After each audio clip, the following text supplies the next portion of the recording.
Okay, well, I'm live.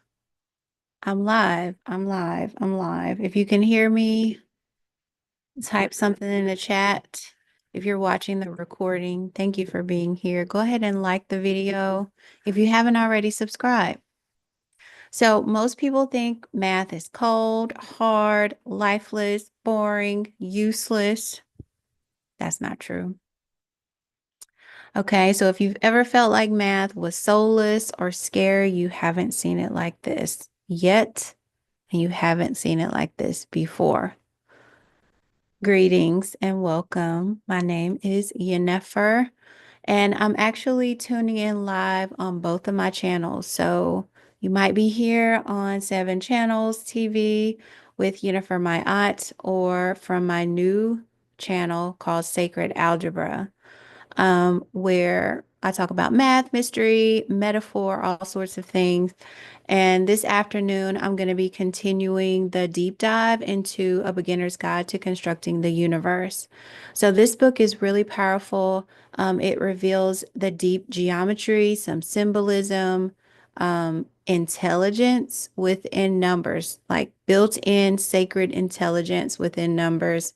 um, so it's not just us reading the book, I'm giving my reflections. And it's almost like we're decoding the universe as we read through the book. So, so whether or not numbers have confused you, been boring to you, or maybe they've actually called to you and you've always felt like you had a connection to numbers, I want you to stay with me.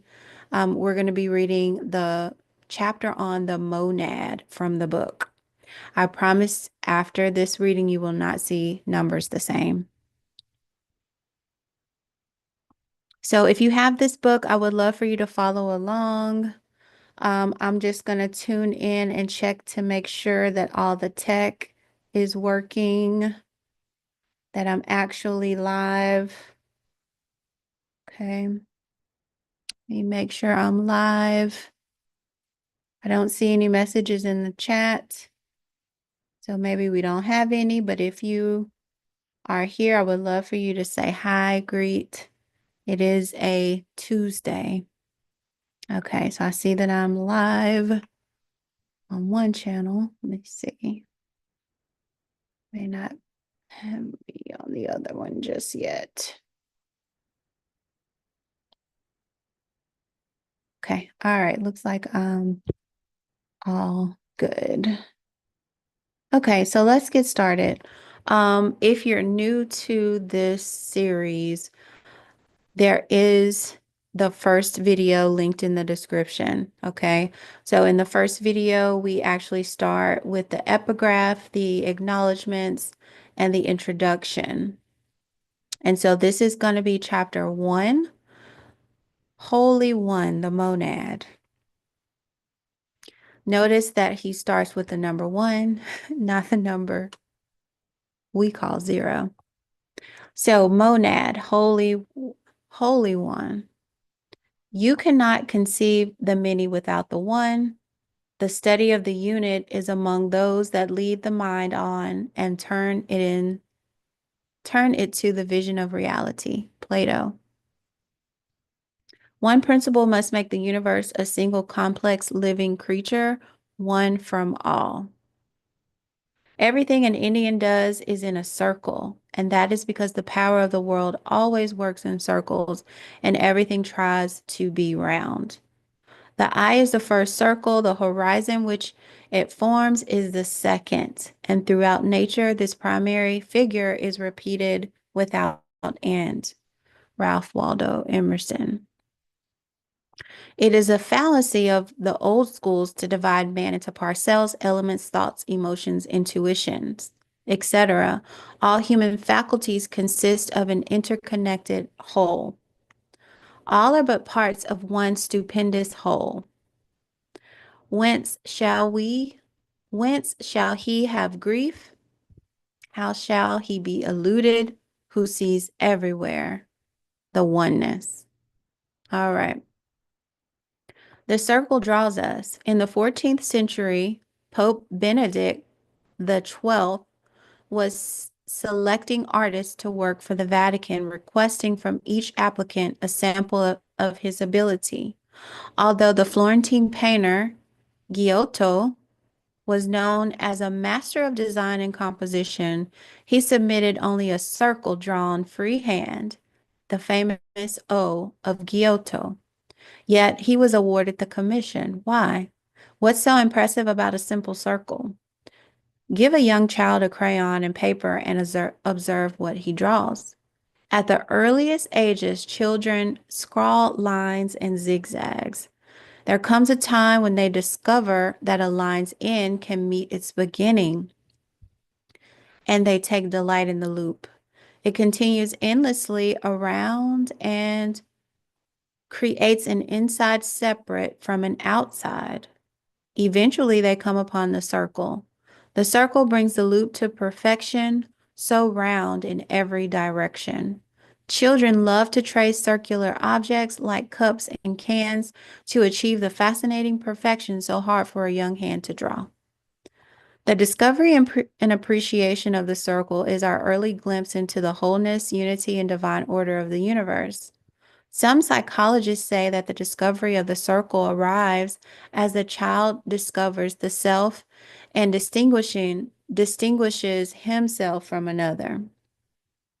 Even as adults, our attention remains hypnotically drawn to circles, toward their centers. In objects we create and those we see, we draw circles and they draw us. Looking at a circle is like looking into a mirror. We create and respond irresistibly to circles, cylinders, and spheres because we recognize ourselves in them. The message of the shape bypasses our conscious mental circuitry and speaks directly to the quiet intelligence of our deepest being. The circle is a reflection of the world's and our own deep perfection, unity, design excellence, wholeness, and divine nature. To ancient mathematical philosophers, the circle symbolized the number one.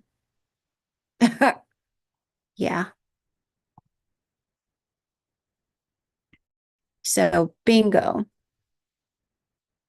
To ancient mathematical philosophers, the circle symbolized the number one. What do we use the circle for? They knew it as the source of all subsequent shapes, the womb in which all geometric patterns develop. The Greek term for the principles represented by the circle was monad. Okay, from the root menon, to be stable, and monos, or oneness. In the alphanumeric correspondences of the Greeks, the letters of the word monos add up to 361.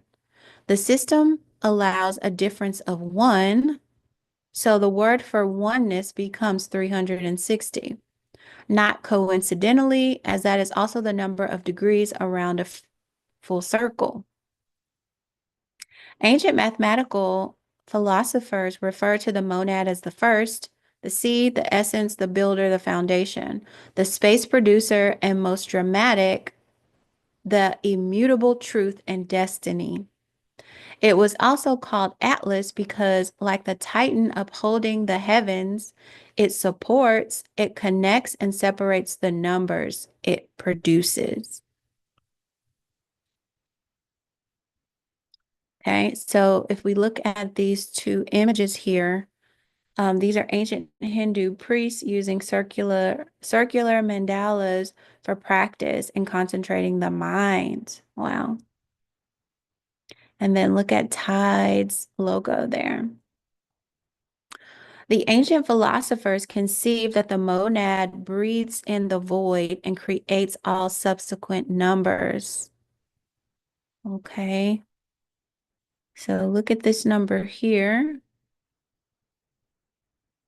which looks to be 111,111,111 times itself, gives us, look at that, the repeated numbers, and then reflected again backwards. Numbers only express different qualities of the monad. The ancients didn't consider unity to be a number, but rather a parent of numbers.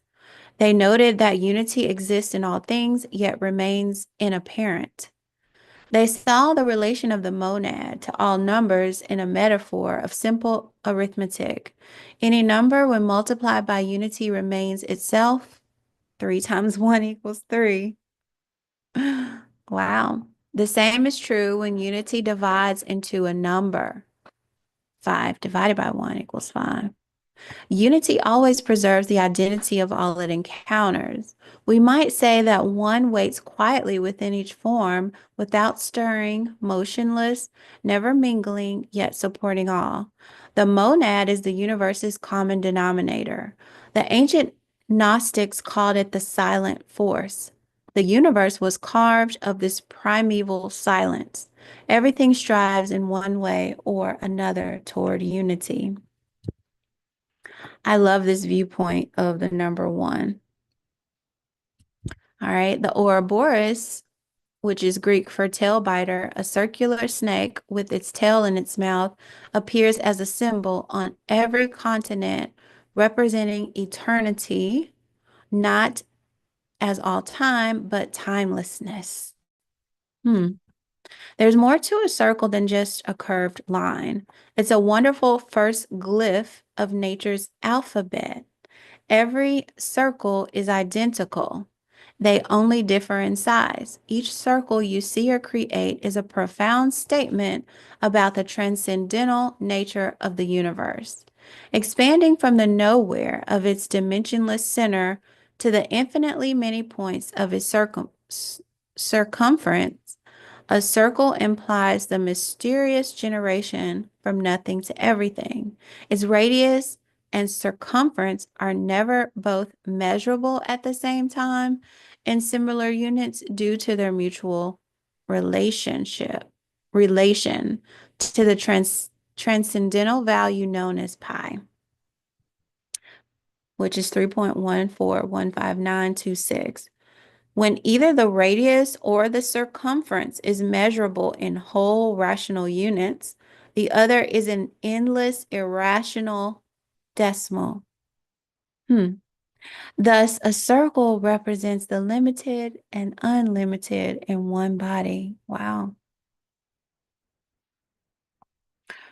All right, so here we have the Hindu deity Shiva, Natara Raj, arguably the world's oldest continuously worshipped deity, which represents the transforming life force that motivates all forms. Shiva is shown here dancing the universe into circular manifestation. In my end is my beginning. This is the motto of Mary, Queen of Scots. And this is the Tibetan wheel of life, which resembles a Christian image of God holding the cosmos. All right. Our deepest awareness, the power that motivates all awareness, which we can call the power to be conscious, of which we are not ordinarily cognizant, recognizes its own transcendental nature in the geometry of the circle. For this reason, the circle has been a universal symbol of an ideal perfection and divine state that always exists around and within us, whether we acknowledge it or not. Religious art has traditionally turned to the circle to symbolize this state of divinity as heaven, paradise, eternity, and enlightenment. It is unity that doth enchant me. Giordano Bruno.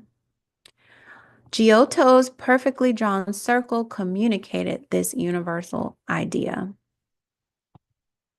Or did he say ideal? All right. Oh, wow. So this is more artwork here. So,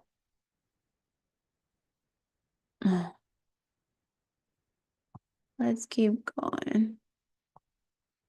So he gives tips on using the geometer's tool of the compass. Okay, so before we use the 3 classic tools of the geometer, here are some points you should consider. Number one, these three tools, compass, straight edge, and pencil, are ancient, found in various forms in most cultures. Used by artists, architects, and craftspeople, they are both practical and symbolic. Whether you use a metal compass or a string tied to a stick in the earth, these tools represent divine attributes. Treat them with respect. Do nothing unconsciously. Be aware of each action you perform with them. No act in a geometric construction is trivial. And without profound symbolism and correspondence to the world's creating process. Don't erase mistakes. Just as we cannot undo life's missteps, leave all marks where you make them and live with them until you can do the construction differently. Wow. Line upon line, here a little and there a little from the Bible, Isaiah 28 and 10. So the compass, the medieval geometers contemplated the compass as an abstract symbol of the eye of God. Okay, so that gives us a little bit of insight as to why would the Masons have a compass as a part of their logo and their symbology? The compass is an abstract symbol of the eye of God. In their worldview, its legs represented rays of light and grace shining from heaven to earth, from deep within us outward toward the periphery of our ordinary awareness. The compass has only one role. From the central seed point, it creates the transcendental whole called the circle. It opens up a divine space of light, awareness, and potential configuration. Remember that every circle you construct represents the monad, the complete universe. When turning a circle, hold the compass at its top, not its leg, to avoid changing the size of the circle. Turn each circle in one complete rotation without hesitation, leaning the compass forward as you turn. Avoid drawing only arcs and partial circles in the constructions. Complete all circles to see the full pattern of forces. This is amazing. This is amazing. I'm very excited. Very, very, very excited. Whew. So let's do a short check-in. I'm going to check the chats and the lives to make sure everything is still up and running and that I didn't miss any comments. If you're watching this, the recording, please make sure to like the video. Leave me a comment. What do you think so far? Um, do you remember constructing circles in school? I know you remember having to buy a compass as a part of your supply list. And would you like to do some of these together? So maybe in another video, I can have my compass, my camera set up, and we can actually do some constructions together. So some of the things that I find interesting so far are this part here that I had highlighted from before, where it says avoid drawing only arcs and partial circles in the constructions. I'm wondering if he's going to talk a little bit more about that. But thinking back to like geometry class, we actually drew arcs all the time, you know, arc lengths and calculated arc angles and all sorts of things in class in regular secular education. And I love these insights and these quote unquote just higher meanings, spiritual, metaphysical ways of viewing these three divine tools.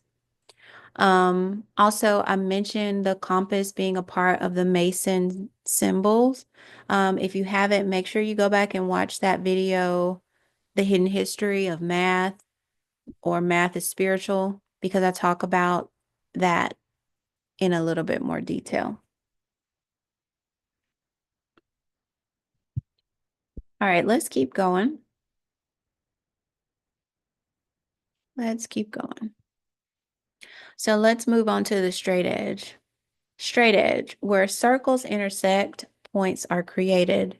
A straight edge allows us to rule lines between points, revealing paths of energy, motion, and force between them. Your straight edge needs no measure marks. Measure is built into the performance of the geometry. Wow. Now that's new. Your straight edge needs no measure marks. Huh, really? How many straight edges have you seen with measure marks? It says the measure is built into the performance of the geometry. A straight edge allows us to rule lines between points, revealing paths of energy, motion, and force between them. Wow. All right, the edge should be free of nicks. When drawing a line, put your pencil on one point and bring the straight edge against it. Huh. How many times do you put your straight edge down first and then bring your pencil? This says put your pencil on one point and then bring the straight edge against it, pivoting it to the second point. Then put the pencil, actually, I want to highlight that. Then put, hold on, sorry. Then put the pencil on that second point to test its accuracy against the edge. Hold the straight edge firmly. Draw the line toward yourself in one steady stroke. Imagine the emerging line as a path of energy.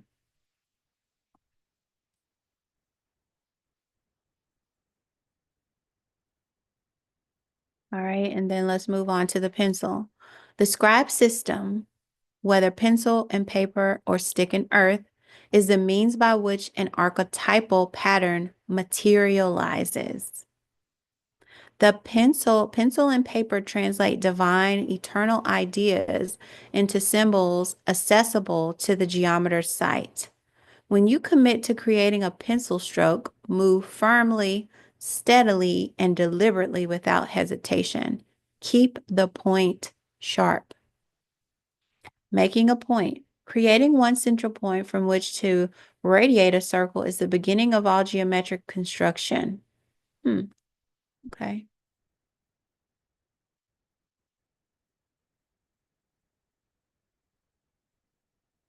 No matter how complex it becomes.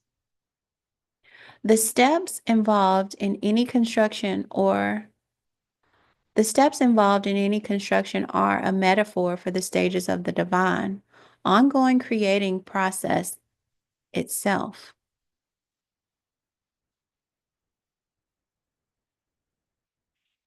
So let's read that again. The steps involved in any construction are a metaphor for the stages of the divine, ongoing creating process itself. Anywhere you place a center, you can scribe a circle and symbolically create the space of the universe itself. Wow, true thou art, lad, as the circumference to its center. The circle is a shape begging to be organized. As the value 1 or unit is the parent of all numbers, the circle is the parent of all shapes. All subsequent shapes and patterns will be inscribed within this all-encompassing monad. That's why the world is called a universe. Latin for one turn. OMG. I like that. Let's highlight it. No other universes exist except within this one, which Plato refers to as the whole of wholes. Okay. The circle accommodates all shapes within itself. The world is single and it came into being from the center outwards. To construct a symbolic universe, begin with a point, the circle's essence. Hold the closed compass upright and poke a symbolic point upon the paper. Oh, poke. A true point is impossible to draw, having absolutely no dimension, no length, no width or height. Ours is not a true mathematical point because seen under the microscope, it's a three-dimensional heap of carbon. Ideal geometry is impossible to perform with human tools. We can only symbolize ideals by the geometric shapes we construct. The closed upright compass on the point represents the mythological world axis, world mountain, or holy center of many cultures, the symbolic polar spine that supports creation and around which everything turns in adoration. Traditionally, the center is the most honorable place, known to the Greeks as the keep of Zeus. Wow, okay, so let's highlight that because definitely want to come back.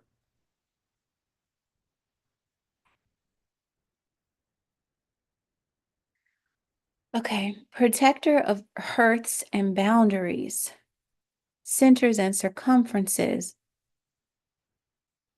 Protect hearths and boundaries.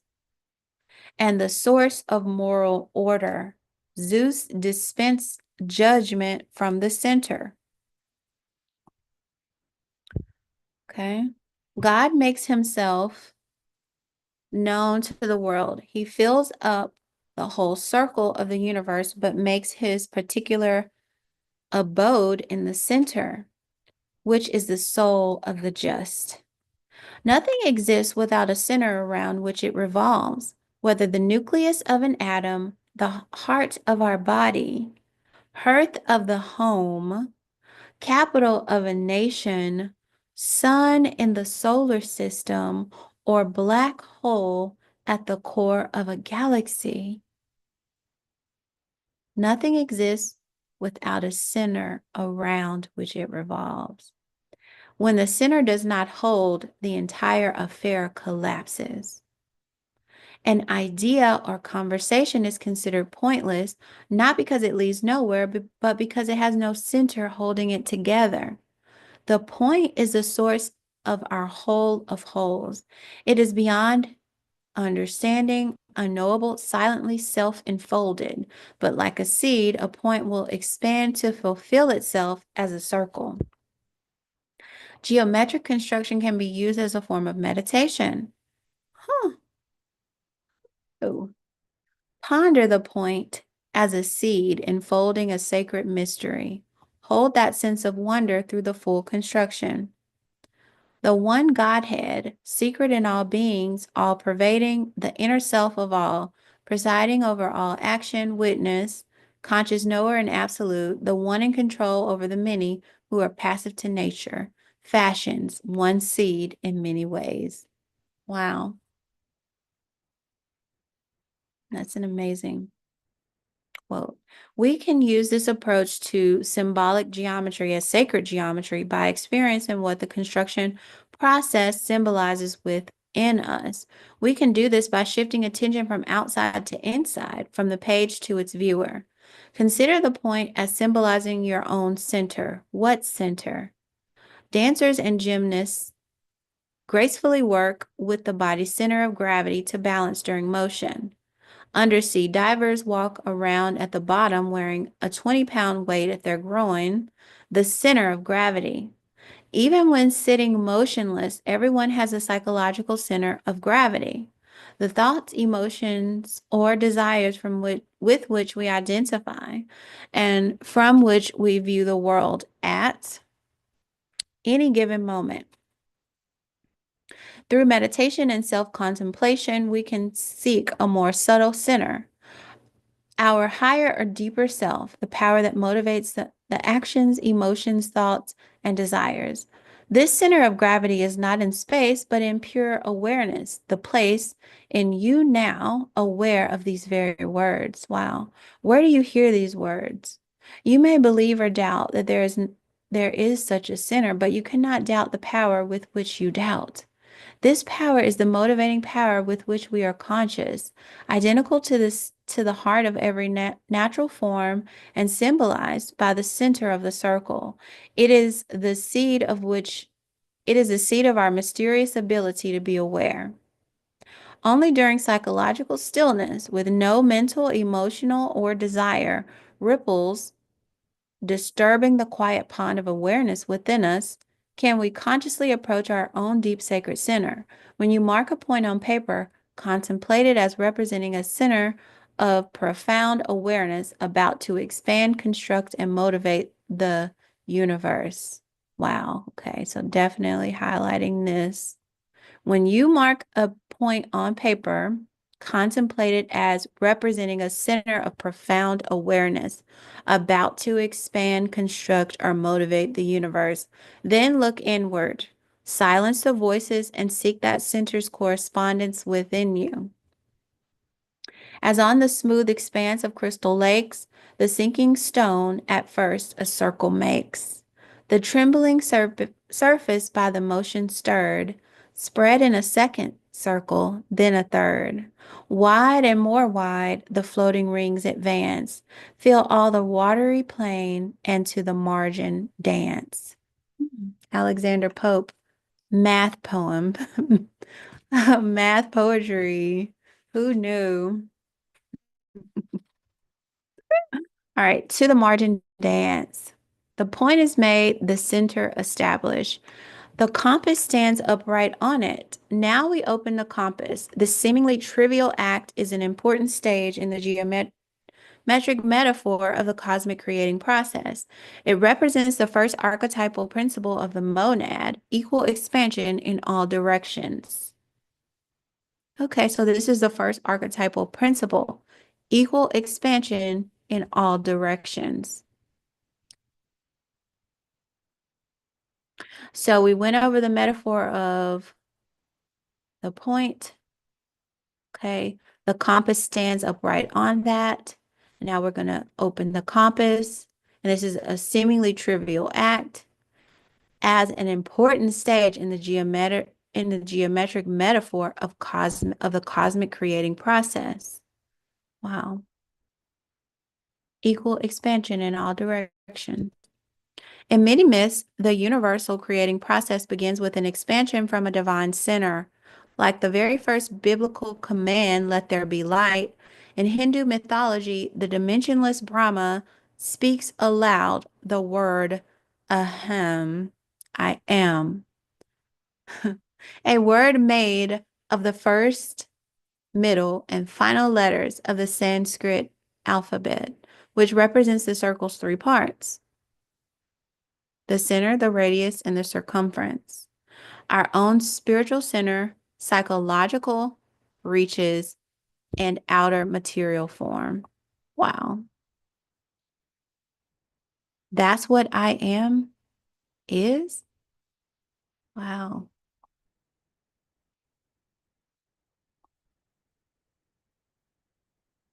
The opening compass represents the first manifestation of God's light and Brahma's voice, illuminating and vibrating the universe into existence as expanding states of self-awareness, which we call nature.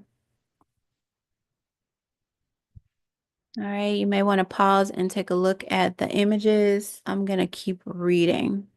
Nature's forms represent invisible forces made visible. The force of the circle's equal expansion works through different materials. Tap the side of a round cup of liquid and watch as perfect concentric rings appear and converge to the center. Then pass it and expand outward again. Nature delights in the principle of equal expansion in concentric ripples, splashes, craters, bubbles, flowers, and exploding stars.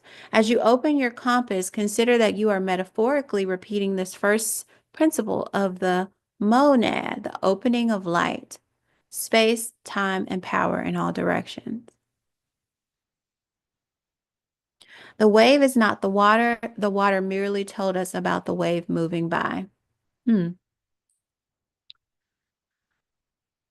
Even the tree stump. Wow. Tree stump. Since plants are composed mostly of water, organized by minerals, it's natural that their growth rings resemble watery ripples expanding very slowly across a pond. All right, the will world. Wow. The wheel world. So there's so that sounds like so much more than what it is when you just look at the words, right? The wheel world, the real world. Behold the world, how it is whirled round. And for it is so whirled is named so. The second principle of the monad is expressed by the circle's rotary motion. Unlike the still center, the circumference speaks of movement. We replicate this universal principle in our geometric constructions whenever we turn the compass around its point and scribe a circle. Symbolized in nearly every culture as a wheel, the circle represents nature's universal cycles, circulations, circuits, orbits, period periodicities, vibrations, and rhythms. Because circles are a principle of the monad, they are all pervasive in the universe. We are thoroughly enmeshed in circles and periodic rhythms, but notice only the most obvious, like our breath and hunger, are the time or season. Okay. And you may want to pause to look at these images here. There's the cycle of development of the bean plant from seed to seed. And then there's the rock cycle. We also on this page have the circulatory system, and the heart is the center of concentric rings. All cycles have rising and declining phases. When one side goes up, the other goes down. This is true on any scale, in turning wheels and in the rising and falling pulse of an emotional burst. The changing amount of daylight through the seasons, the rise and decline of great cultures, and the life cycles of stars. Even the seasons form a great circle in their changing and always come back again to where they were. The life of a man is in a circle from childhood to childhood, and so it is in everything where power moves. Our teepees were round like the nests of birds, and these were always set in a circle, the nation's hoop. Oh, black elk. Observe a rapidly cycling bicycle wheel or ceiling fan. When it revolves slowly, we can see each individual spoke or blade. But when it turns faster, our universe system just cannot register the revolutions as discontinuous. And beyond about 1,550 cycles per second, the spokes and fan appear as a solid disk. Look around at any solid object. Be aware that the appearance of its surface is due to rapidly oscillating atoms, which move so fast as to give our nervous system the impression of a smooth surface. The same is true for our sense of hearing. A card held against turning bicycle spokes or the teeth of a turning gear will produce discrete sounds until the rapidity is such that the sound is perceived as a continuous hum. All senses are fooled by rapid cyclic vibration so that even texture, smell, and taste appear as continuous to our registration faculties. Wow. Illusion of wheels. Observe the spokes of a bicycle wheel as it spins. The ends near the rim are rapid and blurry until the ends near the hub move slowly and are clearly seen. The paradox of the wheel is that the rim actually does spin faster than its hub because while they turn across the same angle, the rim must travel a longer distance in the same time. To do so, it moves faster. Wheels, gears, cranks, dials, knobs, levers, belts and ball bearings use this property for magnifying, diminishing, and transferring mechanical power. For instance, a revolving door is easier to push forward, to push towards its outside than near the center pivot. Every process is characterized by cycles. The appearances of the entire world, with all its natural and technological cycles, are images rooted in the archetypal cyclic principle of the monad, represented by the geometer's turning compass. Cooperating with nature requires that we recognize the existence and learn the ways of its omnipresent cycles. All right, so you may want to pause and look at these two images. We have the astronomical cycles here, okay? And then Asar in Greek and English, in Greek and English, Osiris, the Egyptian personification of cycles. No, no arresting the vast wheel of time. That round and round still turns with onward might. My career had begun in Washington and it would end there. I like the idea of a circle being completed. Helen Hayes. The sage is who he has attained the central point of the wheel and proves it without himself participating in the movement and remains bound to the unvarying mean. All right. Cyclic time. Instruments of time reckoning from sundials and calendars to atomic clocks are structural symbols of astronomical, atomic, and biological cycles. Hands of the analog round clock model the apparent path of the sun through the sky, or the Earth's daily spin seen from above the South Pole. Round Aztec calendars and those of other cultures were arranged on the ground as models of their cyclic calendar, socially and symbolically meshing the structure of time with that of space and rounds of agricultural rituals, fairs, and festivals around a circle of locations through the year. All right. The perfect space for a universe. A circle may be small, yet it may be as mathematically beautiful and perfect as a large one. The wheel has come full circle. William Shakespeare.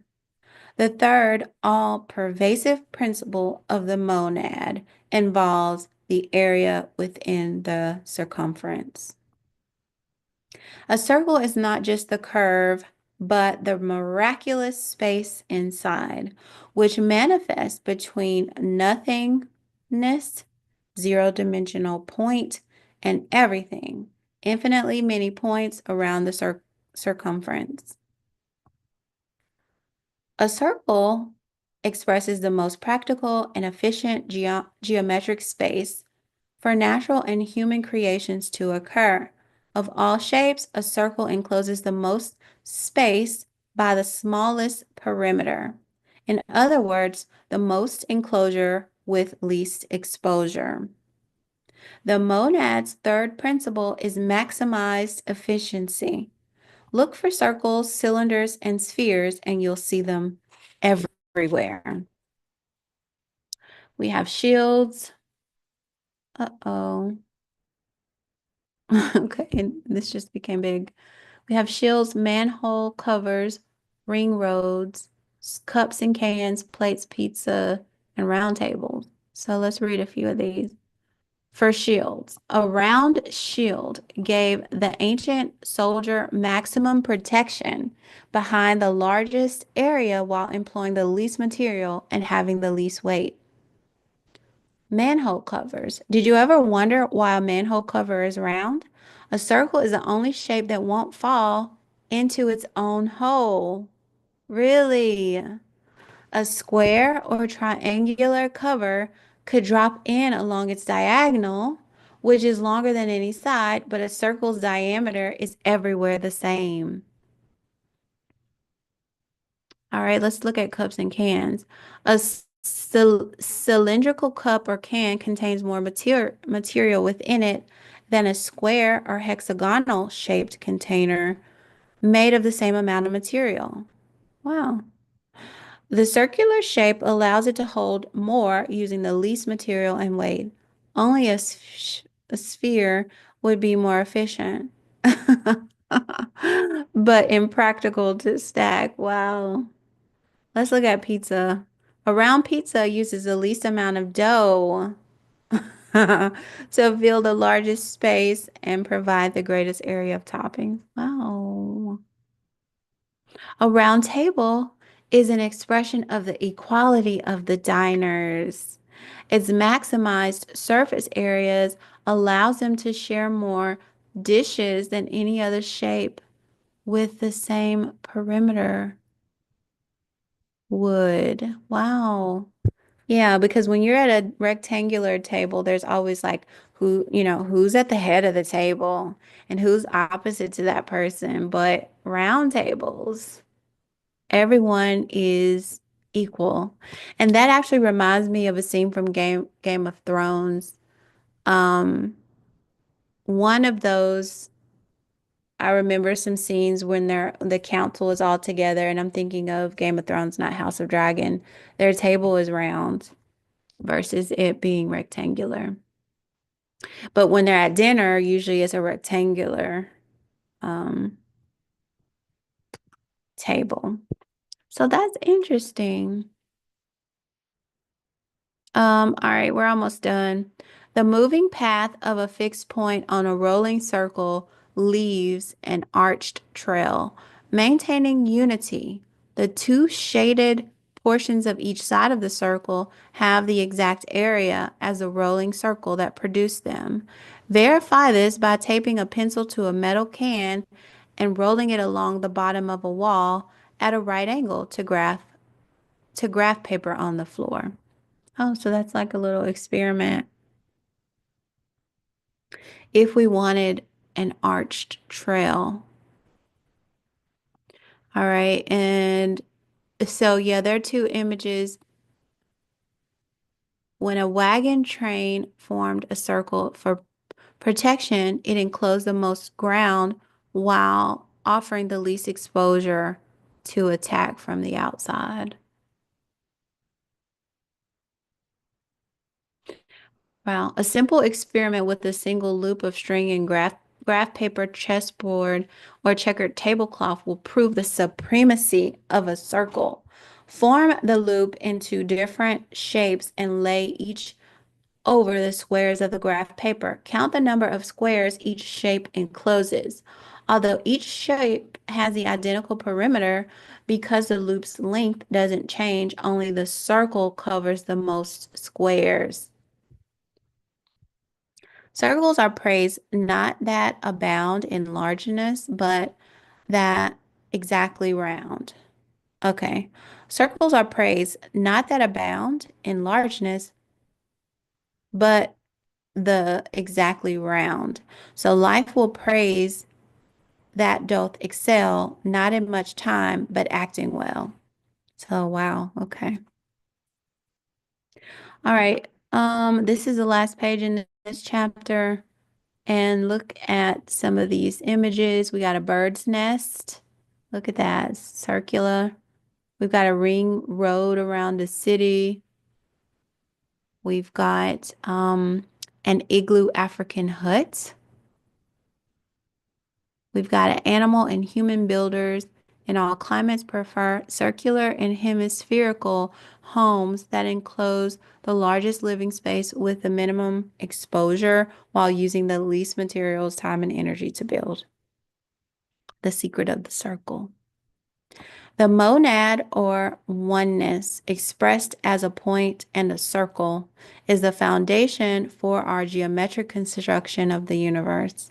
The three parts of the circle, center, circumference, and radius, forming the space within, correspond to the three principles of the monad, equal expansion, cycles, and efficient space. So that is basically the summation of this chapter.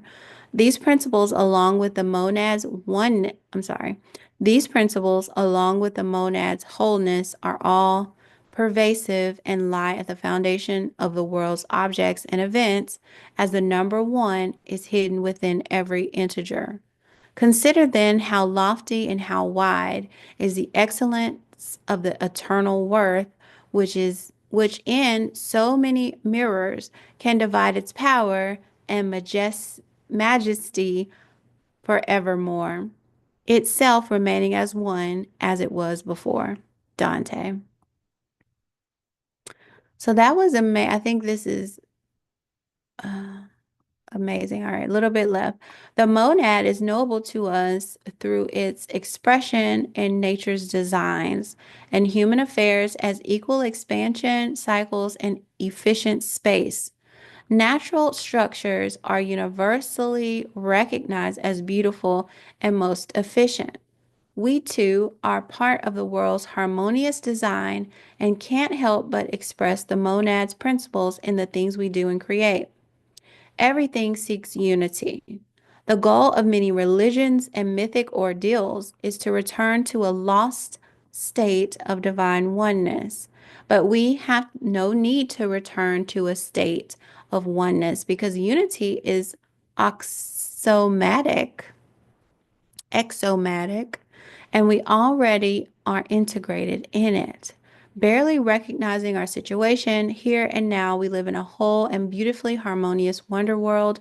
Only a self imposed illusion of separateness keeps us from recognizing our own center of awareness and identity within the one with the one. To understand this unity, and ancient mathematical philosophers contemplated the principles of the monad through the arithmetic principles of the number one and by exploring its geometric expression as the circle. All right, so I'm highlighting that, but specifically, actually, I think I might do this part a different color because I really, really want to focus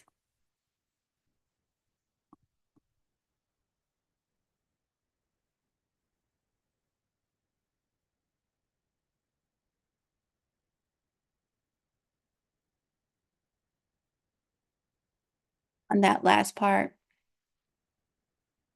And I think that that's not something that we should tread lightly about because the number one, for some reason, we're using a line segment, and not a circle when this was the original way. So I think that's important note that for reflection. Exile is terrible to those who have, as it were, a circumcised habitation, but not to those who look upon the whole globe as one city. This illusion of separateness is not a direct characteristic of the monad, but requires two-ness. The two and other proceeds from the one for the process of universal construction. To understand how duality and the sense of separation derive from unity and work in the world and ourselves, we must go deeper into the mythic realm of geometry and number to the principle of two-ness, known to the Greeks as the dyad. And so chapter 2 is all about the number dyad or the number 2. All right, so leave your notes below. Leave your curiosities and your wonders in the comments. Don't forget to like this video, subscribe to the channel. Let me know where you're going next with this.